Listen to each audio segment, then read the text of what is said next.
निधि और सुनिधि दोनों जुड़वा बहनें थीं। बचपन से ही दोनों में बहुत प्यार था। एक दूसरे के साथ रहना, खेलना, हंसना, बातें करना, पढ़ाई भी एक साथ करना, एक से कपड़े पहनना, एक साथ तैयार होना। उन दोनों की जोड़ी को देखकर मोहल्ले और रिश्तेदारी के लोग बहुत तारीफ करते थे। पर स्कूल में उन दोनों को लेकर थोड़ी परेशानी चल रही थी, जिसके लिए उनकी क्लास टीचर उनके पेरेंट्स से बात करना चाहती थी। निधि, सुनिधि, कल पेरेंट्स टीचर मीटिंग है तो अपने मम्मी पापा को बोल देना। ओके मैम, हम बोल देंगे। निधि और सुनिधि दोनों स्कूल के गेट से बाहर आ जाते हैं, पर सुनिधि निधि से कहती है, निधि, तुम मम्मी पापा को पेरेंट्स मीटिंग के बारे में बिल्कुल भी मत बताना। मुझे पता है मैम मम्मी पापा से हमारी क्लास अलग करने की बात कहेंगी। हाँ, तुम ठीक कह रही हो, ये तो मैंने सोचा ही नहीं। अगर हम दोनों की क्लास अलग अलग हो गई तो हम दोनों अलग हो जाएंगे। ठीक है, मैं मम्मी पापा को कुछ नहीं कहूंगी और तुम भी मत कहना। निधि और सुनिधि अपने मम्मी पापा को टीचर पेरेंट्स मीटिंग के बारे में नहीं बताते। पर एक दिन उनकी क्लास टीचर उनकी मम्मी को मार्केट में मिल जाती है और पेरेंट्स मीटिंग की बात करती है। तब उनकी मम्मी को पता चलता है कि काफी दिनों से टीचर उनसे मिलना चाह रही थी। आपको पता है इन दोनों की टीचर आज मुझे मिली थी, पर इन दोनों ने इसलिए नहीं बताया ताकि इन दोनों की क्लास अलग ना हो जाए। अभी तो दोनों छोटी हैं, बड़े होकर भी इन्होंने साथ रहने की जिद की तो। मम्मी, हम दोनों हमेशा साथ रहेंगे। हाँ मम्मी, हम हमेशा साथ रहेंगे। कोई नहीं जानकी, बच्चियां हैं, बड़े होकर समझ जाएगी। वक्त के साथ दोनों बहनें बड़ी हो गईं। दोनों के लिए अच्छे घरों के रिश्ते आने लगे। निधि और सुनिधि के मम्मी पापा चाहते थे कि दोनों के लिए अच्छा रिश्ता मिल जाए। निधि एक स्कूल में टीचर थी, जबकि सुनिधि एक बैंक में नौकरी करती थी। दोनों के लिए अच्छे रिश्ते आ रहे थे, पर निधि और सुनिधि दोनों ही हर रिश्ते के लिए मना कर देती थी। क्या हुआ निधि? लड़का बहुत अच्छा था, फिर तुमने रिश्ते के लिए मना क्यों कर दिया बेटिया? बस ऐसे ही, वो मुझे अच्छा नहीं लगा। मैं सब जानता हूँ, ये तुम दोनों की चाल है, इसलिए तुम दोनों हर रिश्ता मना कर देती हो। ऐसे कैसे चलेगा जी? आप इन दोनों के लिए रिश्ते लाते रहोगे, दोनों मना करती रहेंगी। हेलो जी, बोलिए। जी, oh thank you so much, आपने मेरी बहुत बड़ी मदद कर दी। मैं आपसे कल मॉर्निंग में बस स्टॉप पर मिलती हूँ। जी ओके ओके। क्या हुआ निधि, तुम इतनी खुश क्यों हो गई? किसका फोन था? अरे आज सुबह बस स्टॉप पर मेरा पर्स गिर गया था, मैं जल्दी में थी, मैंने ध्यान नहीं दिया और यहाँ घर आई तो ये सब हो गया, तो मैं तुम्हें बताना ही भूल गई। वो मेरा पर्स एक है जिनका नाम सौरभ है, उनको मिल गया है। उन्होंने मेरे कार्ड्स पर मेरा नाम देख लिया था तो मुझे अभी भी कॉल किया है। कल सुबह वो मुझे बस स्टॉप पर मिलेंगे तो उनसे मैं ले लूंगी। ये तो बहुत अच्छा हुआ, वरना आजकल के जमाने में ऐसे लोग कहाँ मिलते हैं जो किसी का पर्स लौटा दे। अगले दिन निधि सौरभ से मिलती है। सौरभ उसे पर्स दे देता है। धीरे धीरे दोनों में अच्छी दोस्ती हो जाती है। निधि को सौरभ का स्वभाव बहुत अच्छा लगता था। एक दिन सौरभ ने निधि से कहा, अब निधि, मैं तुमसे शादी करना चाहता हूँ। मुझे तुम बहुत पसंद हो। सौरभ, मैं तुमसे शादी नहीं कर सकती, सॉरी, मुझे माफ करना।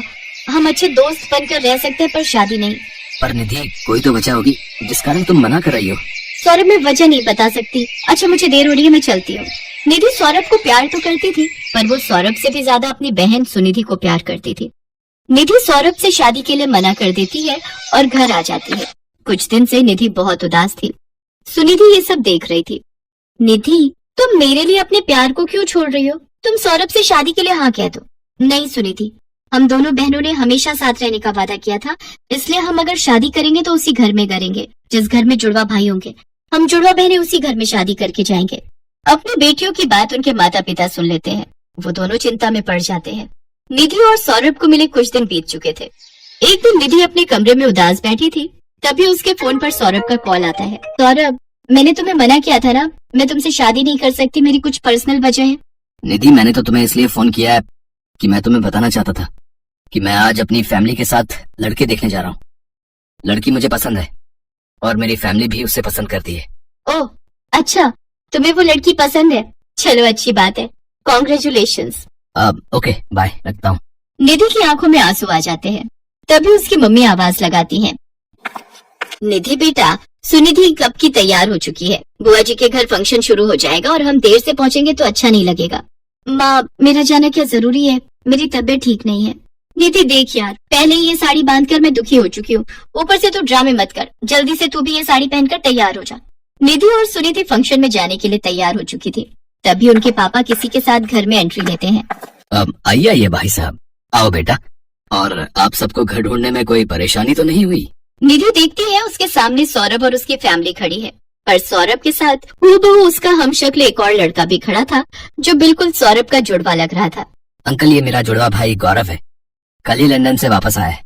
अच्छा अच्छा, जिनके बारे में तुमने बताया था। हाँ हाँ, नमस्ते अंकल। भाई साहब, हमें तो अपने दोनों बेटों के लिए जुड़वा लड़कियां मिल जाएंगी। ये हमने कभी सोचा नहीं था। बिल्कुल जी, दोनों बच्चियां कितनी प्यारी हैं। सौरभ बेटा, इनमें से निधि कौन है, मिलवा दो। अब तक निधि और सुनिधि कुछ भी नहीं समझ पा रही थी। बुआ जी के घर फंक्शन में जाना तो एक बहाना था, और सौरभ ने जो फोन किया था कि वो लड़की देखने जा रहा है, सच तो ये था कि वो लड़की निधि ही थी। निधि सुनिधि के पिता सब कुछ बताते हैं। एक दिन निधि के फोन पर सौरभ का फोन आया था। उस समय निधि वहाँ नहीं थी। निधि के पापा ने सौरभ का फोन उठा लिया था। तब इस बारे में कि निधि और सुनिधि जुड़वा बहनें हैं और वो जुड़वा भाइयों से ही शादी करना चाहती हैं। सौरभ को इस बारे में पता चला, और चांस की बात ये थी कि सौरभ और गौरव भी जुड़वा भाई थे। पर सौरभ और गौरव ने ऐसा नहीं सोचा था कि वो दोनों जुड़वा बहनों से शादी कर पाएंगे। पर शायद उन दोनों के संजोग ऐसे ही लिखे थे। सब लोग इस रिश्ते से बहुत खुश होते हैं। निधि और सुनिधि दोनों बहनें गले मिलती हैं। दोनों की खुशी का ठिकाना नहीं था। एक ही मंडप में निधि और सुनिधि दुल्हन बनती है और धूमधाम से दोनों जुड़वा बहनों की शादी दो जुड़वा भाइयों से हो जाती है।